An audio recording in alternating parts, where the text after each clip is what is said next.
வணக்கம். தமிழகம், புதுவை மற்றும் காரைக்கால் பகுதிகளுக்கான வானிலை அறிக்கை. கடந்த 24 மணி நேரத்தில் தமிழகத்தில் ஓரிரு இடங்களில் மழை பெய்துள்ளது.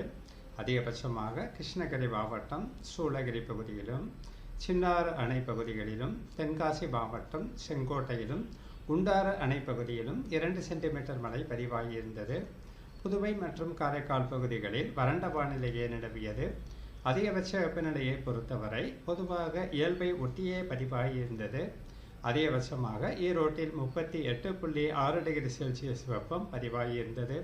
வானிலை முன்னறிவிப்பை பொறுத்தவரை கிழக்கு திசை காற்றின் வேக மாறுபாடு காரணமாக அடுத்த 24 மணி நேரத்திற்கு தென் தமிழக மாவட்டங்கள், வட உள் தமிழக மாவட்டங்களில் ஓரிரு இடங்களில் இடி மின்னலுடன் கூடிய லேசானது முதல் மிதமான வரை மழை பெய்யக்கூடும். சென்னையை பொறுத்தவரை அடுத்த 2 நாட்களுக்கு வானம் ஓரளவு மேகமூட்டத்துடன் காணப்படும்.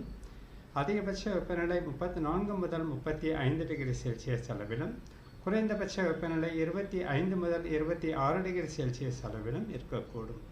நன்றி.